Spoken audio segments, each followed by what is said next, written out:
All right, welcome to our Thursday night New York Giants Preservation Society meeting for tonight, Thursday. It is October 27th.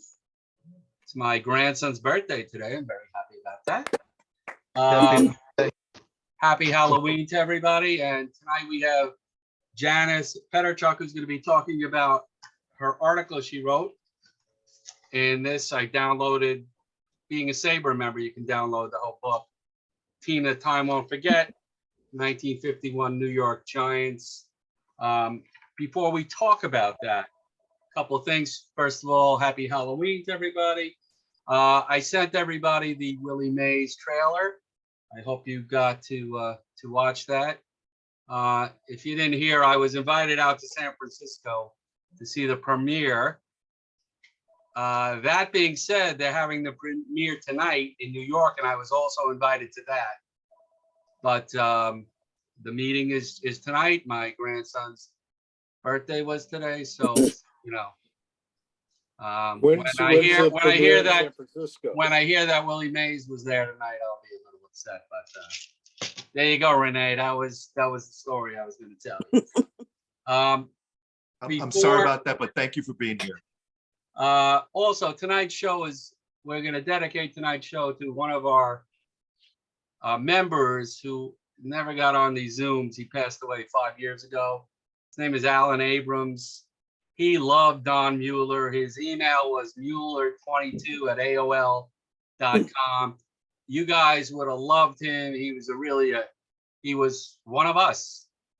Steve, you want to say something to that effect? Rothschild? No, he was, some of you guys that were at the trophy thing, I probably got to see him, right? He was there at least. Yeah. Yeah. He was a Giant fan through and through. And, you know, he used to ride the subways to the Polo Grounds with some of the players and stuff. Those that never met Alan would have loved him. He was went to Cooperstown with him. A really good guy. And Steve, Don Mueller, his favorite Giant, right? Correct. Again, Mueller 22. So right. Just some other tidbits.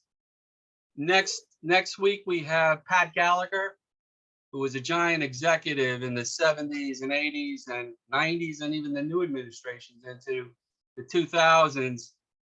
He sent me some stuff to send to you guys, which I will, videos to watch before. They're going to have you rolling. You know, most of you have seen them, about the Crazy Crab and about the Croy the Candlestick and about them changing their uniforms, and Chili Davis and Frank Robinson. It's really great stuff. So that should be great. And on the 10th of November, we have Sean Stewart, who is the producer for the Mays documentary. So he'll be on here 2 days after it's showing on HBO. So that should be wonderful. Following that, on the 17th of November, we have Armand Peterson.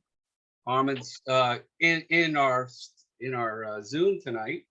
He'll be talking about Wes Westrum. Also from the same great book about the 51 Giants. Thanksgiving, we'll take a break. When we come back in November on the 1st, we have Dusty Rhodes' family. We'll be talking about their father, Dusty Rhodes. Then we have Dave King on the 8th about Ross Young's, a very old New York Giant Hall of Famer. And then I just booked on December 15th, Steve Kahn. He wrote a brand new book. It's not even out yet. It'll be out in a week or two on Sid Gordon. And Mike Gordon, his son, was a member of the group. He passed away, I think, a year or so ago. So that'll bring us into Christmas, Hanukkah week, whatever the case may be. But without further ado, I'd love to present to you Janice Petterchak, who will be discussing her essay and article on Don Mueller. So everybody give a nice hand to Janice. Janice, the floor is yours. Thank you. Greetings from Rochester, Illinois. I'm pleased to be with you tonight to talk about the 1950s New York Giants outfielder Don Mueller. By way of background, I am from Springfield, Illinois. where most baseball fans follow either the Cardinals or the Cubs. In 7th and 8th grades and into high school in the 1950s, my friend's dad would drive us the 100 miles to St. Louis games because she was a huge Cardinals fan. I loved baseball, but I didn't particularly care for either team. But when we saw New York play St. Louis, I liked the Giants, and particularly Don Mueller, after learning that he was a St. Louis native who returned home after every season. Then my life went on: college, marriage, family, career. In retirement, I wrote articles on various events and individuals and thought again about Don Mueller. My husband found his phone number online. So in 2007, I called, describing my interest in his career and asking to interview him for a potential published article. Nearly 80 years old then, he agreed and invited me to the condo where he resided with his wife, Genevieve. After that, I supplemented the interview information with some background research. So here is the story, revised some since it appeared in a 2007 Sabre issue of the National Pastime and the 2015 book, The Team That Time Won't Forget, the 1951 New York Giants. Born in the St. Louis suburb of Creve Coeur in 1927, young Donald Frederick Mueller learned hitting from his father, Walter Mueller, who played for about 4 years in the 1920s with the Pittsburgh Pirates. He taught me an awful lot, said his son, because he picked the minds of a lot of the good ball players, what made them good hitters. He showed me how to grip the bat, to use pressure on one hand or the other, to hit where you want to hit. He also had me focus on the ball by pitching corn kernels that I would hit with a broomstick. Concentrating on such a small object improved my depth perception. So in comparison, the baseball would seem a large object. At about age 12, Don Mueller began playing 2 years of American Legion baseball against larger, older boys. I realized I couldn't overpower what those pitchers were throwing, he recalled. I didn't have the strength. Just naturally, I guess, I didn't choke the bat, but just met the ball instead of trying to kill it. Then at nearby Pattonville High School, he won a spot on the baseball team, batting left-handed and throwing right-handed. As a junior, he joined his older brother Leroy as athletes at the High School of Christian Brothers College in a St. Louis suburb. In the mid-1940s, Leroy would go on to a minor league stint with the Red Sox and the Yankees. Don, developing into the caliber of a professional ball player, received offers from several teams, including the Chicago Cubs. Except, he said, my dad didn't like the contract they offered. Walter's choice was the New York Giants, whose scout Gordon McGuire brought Don to Sportsman's Park in St. Louis in 1944, when the Cardinals were playing the Giants. Manager Mel Ott, who had been Don's favorite professional player, approved signing the 17-year-old for the Giants' AAA farm team in Jersey City, managed by the great Cubs catcher, Gabby Hartnett. Don played 3 games that season, driving in 3 runs with 1 hit in 7 at-bats. The following year, as a high school senior, he was invited to the Giants spring training, with his teachers mailing lessons for him to keep up with his class. Observers would later credit his keen eye and excellent coordination for his hitting success. He credited his father's tutelage with the corn kernels. During those World War II years, the Giants and Jersey City players practiced on the grounds of the John D. Rockefeller Mansion in Lakewood, New Jersey. Even though the house was a distance from the ball field, the lanky Mueller smashed a hit through the front window, observed by astonished New York sports writers. He played only 5 games for Jersey City before joining the Merchant Marines. In the service for 2 years, doing 30-day shore leaves, he returned to the team, expected to become a slugger. He instead developed a control swing, choking up on the bat a bit and meeting the ball rather than trying for power. Following his military discharge in mid-1946, Mueller batted .359 for Jersey City during the final weeks of the season.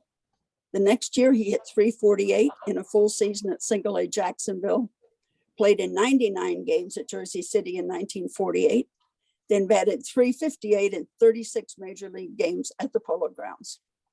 After a brief stay at AAA Minneapolis, hitting .311, he was brought back to New York. Giants owners had replaced Ott as manager in 1948 with the fiercely competitive Leo DeRocher. The offense under Ott had been known as the National League's Lumberjacks for the number of big, slow power hitters. The team did not have a good record, Mueller explained. Leo got rid of the home run hitters. He wanted base hits with good pitching. I got the job because I was his kind of ball player. Hit, advance the runner. Mueller became the regular right fielder for the 1950 season after the Giants traded slugger Willard Marshall to Boston. DeRocher confidently predicted a pennant that year.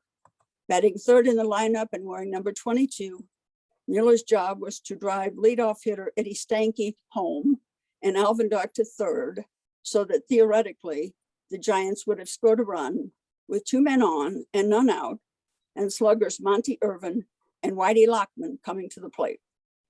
Early in the season, however, the team played mediocre ball with poor hitting and worse pitching. By June, Mueller was batting an anemic .185, causing DeRocher to drop him to 7th in the order and then to bench him. But in early August, as a pinch hitter, Mueller began lifting his average. Returned to the lineup, he responded by batting well over .300 during the final 2 months, as did Stanky, Irvin, Dark, Lockman, and Henry Thompson. Mueller ended the season with a .291 average, earning the reputation of a scrappy place hitter. One sports writer dubbed him Mandrake the Magician, after a 1930s comic strip hero, for his ability to stroke the ball magically through the infield. DeRocher's confidence in the team restored. He told reporters in the spring of 1951 that the Giants would take it all. Opening the season with 2 wins in 3 games, they lost 11 straight. After a particularly bad loss, DeRocher berated each of the players, surprising even veterans by his foul language tirade. It was a turning point, recalled one teammate. You could feel the tension and pressure of those first dismal weeks lift, like breaking through the clouds into the clear sky when you're in an airplane.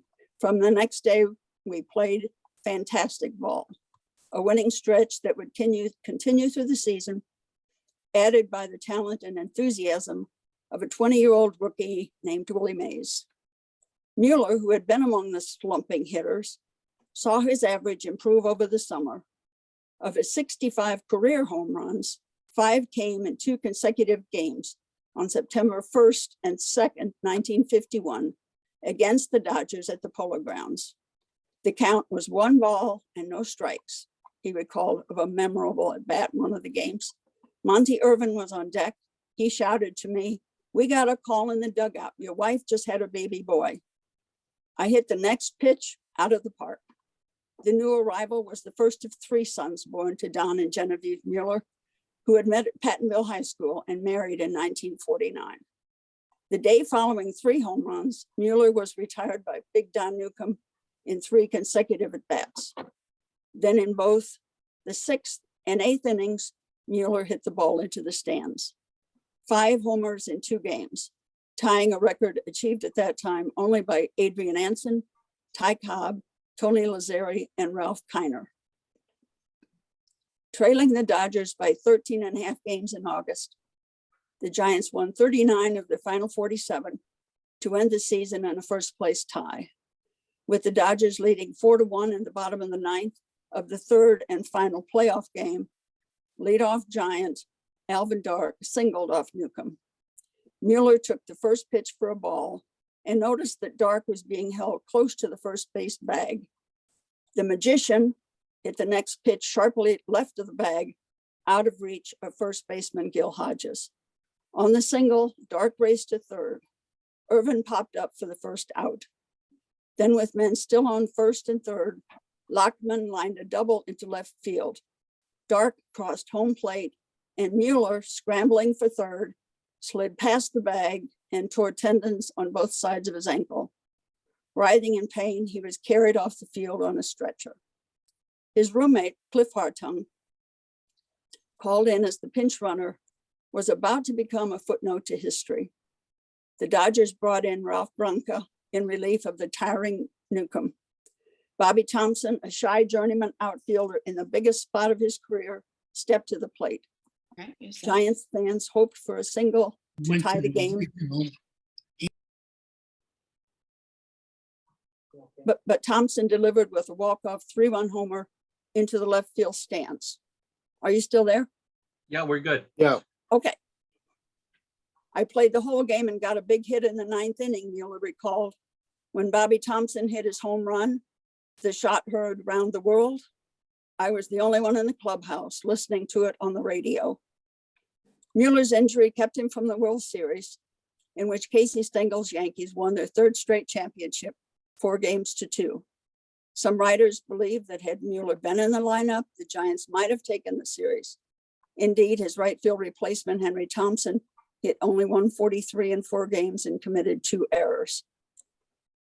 Giants fans anticipated another good year for 1952 with a 17-5 start, but they soon felt the loss of power hitter Mays, who left in May for military service, while Irvin was out with a broken ankle. The other hitters, including Mueller, felt pressure to attempt home runs. His ineffectiveness, however, caused DeRocha to bench him for 28 games. Mueller also had to reestablish his ability in right field, vying with both Bobby Thompson and Hank Thompson, Hartung, and others, but eventually played more games than any of them and ended the season with a .281 batting average. In 1953, after being benched once again for lack of home run power, he decided to forego further attempts at power hitting. My chance of hitting a single is very good, he explained to a writer. My chance of clouding a homer is very poor. It is certainly better for the team this way. If I am on base, I save a chance for Mays, Irvin, Thompson, or somebody to knock me in. As proof of his theory, Mueller finished 5th in the National League with a .333 batting average. And with only 13 strikeouts, he was the most difficult batter to fan that year. The team, however, finished in the 2nd division. In the first 5 games of 1954, Mueller found himself benched twice in favor of long ball hitters. Then he hit a pitch single during an 8th inning rally and played in every game for the rest of the season. On May 2nd, in a Giants Cards doubleheader, he stood in the Busch Stadium outfield and watched as 5 Stan Musial hits sailed over his head, all into the right field seats. Although Mueller had hit 5 home runs in 2 consecutive games in 1951, Musial became the first player in baseball history with 5 in one day. Mueller contributed to the Giants' win in the 2nd game, going 5 for 5, including a double and a triple, producing 2 RBIs. My 5 hits got exactly 2 lines in the paper the next day, he said, referring to the extensive coverage of Musial's home run feat. National League All-Star manager and Dodgers skipper Walter Alston selected Mueller for the 1954 team, pinch hitting for pitcher Robin Roberts in a 5-run 4th inning. Mueller came through with a clutch double, but the Nationals lost the game 11-9. Nearly all season, he had had at least 1 hit per game. And on July 11th, against 4 Pirates pitchers, he hit for the cycle, a double to left field, triple to right center, and single to center. At his final at bat, he launched a home run into the right field seats, the first Giant to accomplish the cycle since Henry Danning in 1940, and the only major leaguer to achieve it in 1954. Willie Mays, who had returned from 2 years of military service, hit 41 home runs to lead the Giants to the 1954 league championship. On the last day of the regular season, he and Mueller were tied for the batting title. Mueller singled twice, but Mays, with 3 hits, won the crown with a mark of .345. Mueller finished at .342. The runner-up in the batting race, Mueller accumulated 212 hits, most in the league that year, and 17 more than Mays. Entering the 1954 Fall Classic, the heavily favored Cleveland Indians, boasting 4 Hall of Fame pitchers and a then league record 111 wins, had ended the New York Yankees 5 consecutive years as world champions. But the series was brief, with DeRocher managing a 4-game sweep. Mueller, described in Time magazine as a quiet, conscientious competitor and always a threat at the plate, played in each of the games and batted a composite .389. The 1954 series was the most lucrative to that time, a record pool of nearly $882,000, with full portions for each giant of more than $11,000, about $121,000 in 2022 dollars. The attendance of 251,507 also set a 4-game series record. In early 1955, with the Giants playing the Cincinnati Reds, the two teams went 16 innings, combining for a record-tying 10 double plays. Mueller started a rally in the 16th, hitting an outside 4th ball pitch for a pop single that led to a 2-1 Giants victory. That summer, Mueller was again selected for the National League All-Star team. Batting twice, he garnered a hit-off early win, the Indian star right-hander, in the 5th inning. The Braves' Hank Aaron ran for Mueller, then replaced him in right field for the remainder of the game, as the Nationals won 6-5 in 12 innings. Excuse me. Mueller's batting average began declining from 306 in 1955 to 269 in 1956 and 258 in 1957. Mueller and his family looked forward to the Giants' move to San Francisco in 1958. But in March, the team sold him to the Chicago White Sox for an estimated $25,000, about $250,000 today. He saw limited playing time that year, with 166 at-bats and hitting for a .253 average. In May 1959, suffering from gout and arthritis, and having played in only 4 games, the 32-year-old retired from baseball with a lifetime .296 batting average. An avid outdoorsman, in the off-season, Mueller, his brother, and fellow players often spent time together fishing and hunting. After his playing days, Mueller raised cattle on the family farm and for a few years scouted for the Giants in Missouri and Illinois. He told me he was not very good. Then he began a lengthy career as an insurance company investigator. In 2001, he was elected to the Brooklyn Dodgers Hall of Fame. Why the Dodgers? Well, he said, the Giants didn't have a Hall of Fame, and I guess the Dodgers were acknowledging that I was a pain in their butts. Several months after our 2007 interview, Mueller suffered serious head injuries at a fall in his home and resided in an area nursing facility until his death at age 84 in December 2011, 6 months after his wife had passed. This is my capsule story of Don Mueller, the New York Giants version of Mandrake the Magician. Thanks very much for listening. Gary, want to show a picture? Yeah, let me do that, and then we'll open up the floor for questions.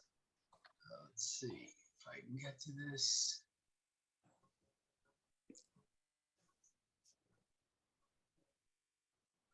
Not that one. Yeah. There we go. Yeah. That was at the nursing facility in probably 2008. Oh, how did that get there? That's my youngest daughter. I'm sorry. I don't know how That's okay. Let's do that again. That young lady is now 32. So. Mhm, mhm. Very lovely picture. Janice, thanks so much for sharing that great story. Wonderful job. You're very Wonderful. welcome. I'm going to ask you a few questions, and we're going to have some audience ask questions. In your interview, did Don Mueller tell you what he felt was his greatest baseball moment and greatest disappointment? I think he felt his greatest moment was when he was told that his son was born, and right after that he hit a home run. And was he disappointed he didn't go to San Francisco? He was disappointed he didn't go to San Francisco, but his career was on the decline by then, and it showed when he went to the White Sox. He just wasn't very good anymore. And to Am I- retire at age 32 was a bit young, but suffering from gout and arthritis at 32 is kind of unusual too, I think. My other question was his nickname, Mandrake the Magician. He, you could put the ball anywhere. Mhm. He had that big 5 home runs in 2 games, and many Dodger people felt that this was the time when the Giants might have been stealing signs. Did that come up in your interview at all, or? It did not. Okay, No, he did not mention that. okay, He Uh, probably knew, but he didn't say anything. got it. All right, Dan Taylor, you're up first. Well, that was terrific, first of all. Thank you. And I'm curious, your impressions when you actually finally met with him. What was it like? What was he like? And when you left the initial interview, were you walking on cloud 9? Yes, I was. When I called him, just out of the blue, he was as nice as he could be. And he invited me to his condo. And he said he would have a baseball hanging from the ceiling of the porch of his condo so I would know where to go because it was a complex. And that was thoughtful. And his wife was there. She sat in the corner of the room and didn't bother him. And he just talked and talked. He was a very nice man. No airs, just, That's I great. think, glad to have somebody to reminisce with. Jim Weber, you're up. Janice, great presentation. Did he refer to Willie Mays in any lengthy terms? Did he describe him as a baseball player, a chum, a friend, or anything like that? He didn't. He did not. Second question, did he tell you any of his favorite players? People who were really on his star list of baseball players? He mentioned Mel Ott. I think he admired Stan Musial. Had to stand there and watch those 5 home runs sail over his head. Right. Yeah, I can't remember. Okay, great presentation, and thank you for coming. Thank you. Thanks, Jim. Ed Freer, you're up. Yeah, thank you very much. I can tell you really had affection for Don Mueller. Mhm. Or- My Yeah, days go back to keeping score for him. Go ahead. What I was gonna ask is the St. Louis story. Of course, everybody's familiar with Yogi and Joe Garagiola. Mhm. St. Louis. Did Yes. they ever get together? Part of that team? He didn't mention that. He just was really focused on reminiscing about his career. Mhm. Yeah, What they call that, the Brick House Gang or some Brickyard Gang? Gas What's house. oh, the Gas House Gang. the That wasn't the Cardinals? Gas House Gang. This was Yeah. before they played ball, where they'd all hang out in St. Louis. Garage. He wasn't one of them. He wasn't as old as they were, I don't think. No, I know, he'd be about 5 years younger. Yeah, 2 years younger than Yogi. Only Just 2? Yeah. No, well, they could have been, maybe they played, they might have played a game. yeah. Mueller was born in 27. Yogi's 25. Okay. What- yeah.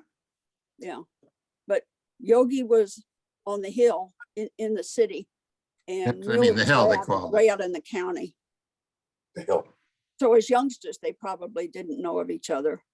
And after Mueller died, I contacted Bernie Miklas at the Post-Dispatch to ask if they would do some kind of feature on him, but I didn't get a response. You've done them honor, that's for sure. Well, thank you. Thank you, Ed. All right, Harvey, I know that word journeyman killed you and the smoke was coming out of your ears. Harvey, go ahead. Uh-oh. What was that, Gary, about journeyman? Janice mentioned journeyman Bobby Thompson and I Yeah, saw no, smoke coming out of your ear. I'm not gonna jump on that. You're not because- buying that? No, Janice, your presentation was so good. I'm gonna look past the comment that Bobby was a journeyman. Okay, Okay, because I don't think he was, but let's not get into that. What I found, it was a remarkable presentation. And I saw my first game on July 10th, 1954. And you noted that Don had hit for the cycle on July 11th. I was 8 years old. I mhm. missed that by one day. Matter of fact, the Giants lost. It was a 3-game series.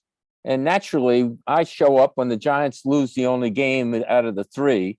Now, But we were seated in right field at the Polo Grounds. yeah, And of all the games I've attended, that one burns most brightly in my memory. And who was playing right field? Right in front of us? uh-huh, Don Mueller. Yeah. And as crazy as it may sound, but everybody knows on this Zoom that I am crazy, that I could still see him, standing right in front of him. There was one play, though, where the ball was hit to right center. I don't know who hit it, because while I was watching Mueller, I couldn't take my eyes off Willie. And Willie made a catch in right center and then whirled around and threw it back to the infield. And Don backed him up.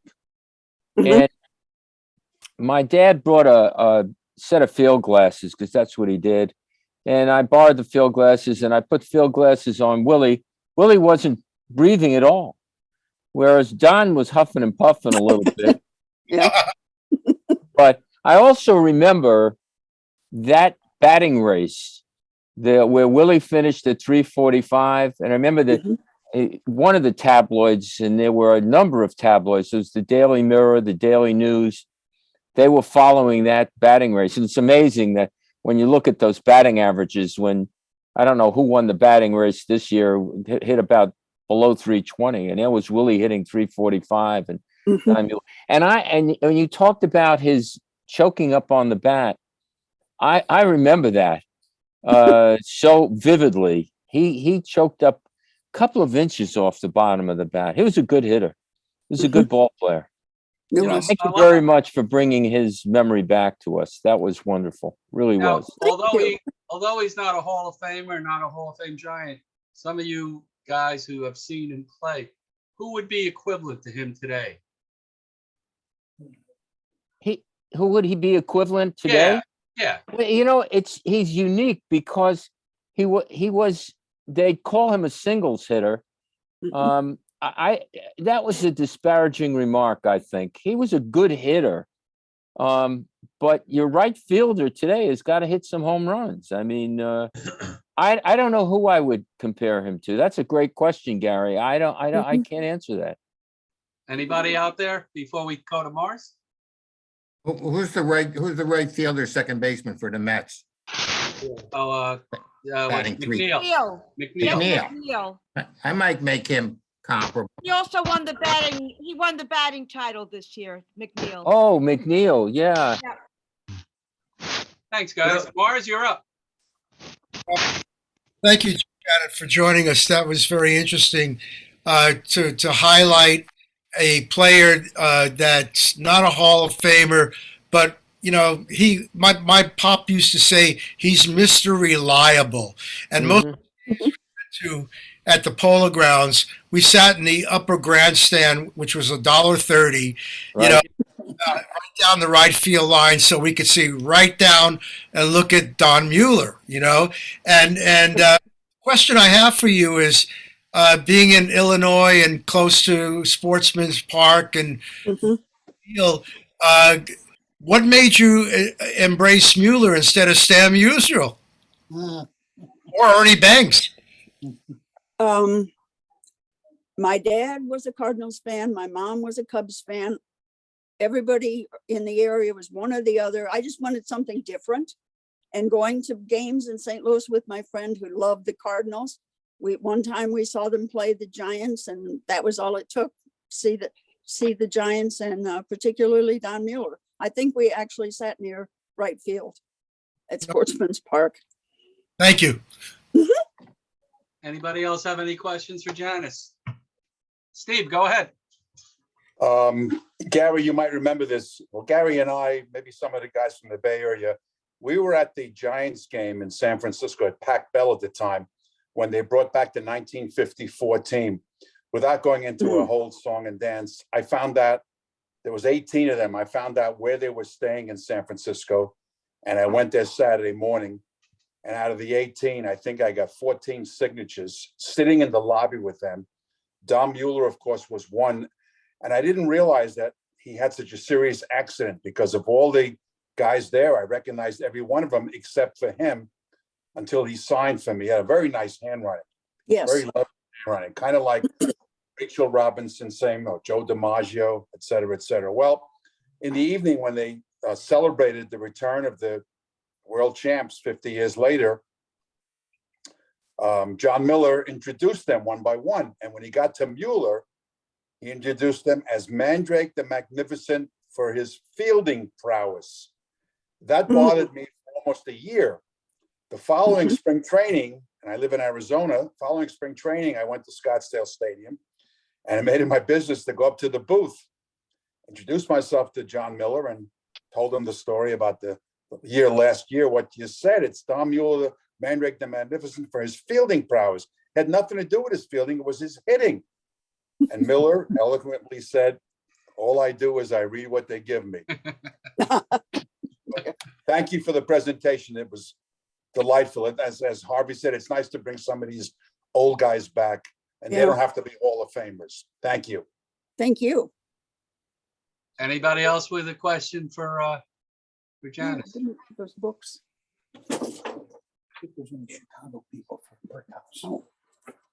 Janice, I got one question. When, upon your visit, did he share his 54 World Series ring with you? He did not. I'm He sure. did I'm sure he still owned it, but probably didn't show it to you. You talk about his, can you see this? Over here. Over here. His handwriting. How nice that is. Yes, that's it. That's it. Oh, Beautiful. would you put that up again? Could you put that up? It is The- up, Indy. The Oh, note. I don't, It's up, but it's not featured. not, It's up, not featured. no, we don't have it. She's got to start talking, then you'll see it. Oh, Janice, just say a few words. Say he has nice. Okay. handwriting. This is a note I received from Don after I sent him a copy of the interview. lovely. Yeah, at 80 years old, this is his handwriting. The lovely Yeah. handwriting. Yes. Yes, I was delighted to meet him.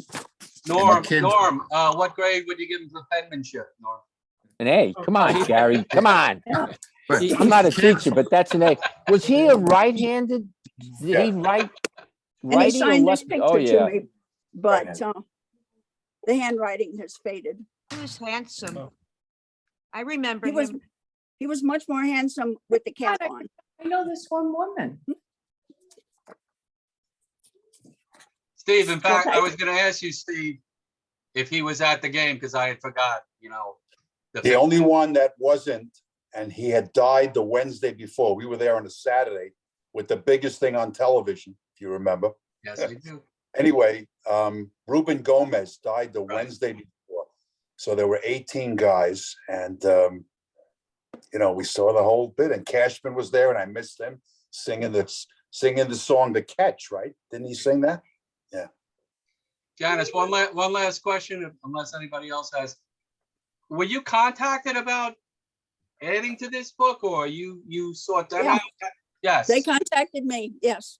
and that's And a he's also- and the fabulous article is book. also- It's also in this one. The 1960. Wow, very good. But Yeah. the book, can you hold up the book again, the time, the team?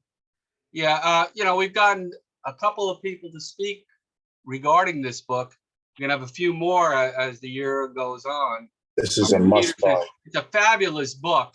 Mhm. Again, if you're a Sabre member, you could download it digitally, but you could also buy it. I think it's $20. It's fabulous. It really is a great book. Yeah. So that's something to look out for. You can get that on Amazon. Article by Anybody- every single person that was on that team that year. Yes. Players, coaches, trainers, everybody.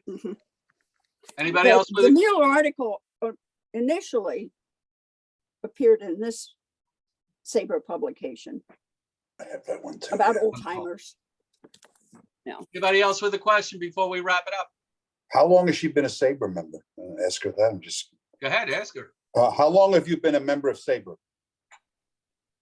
I'm not currently a member. I was back in the 2008, 2010 period.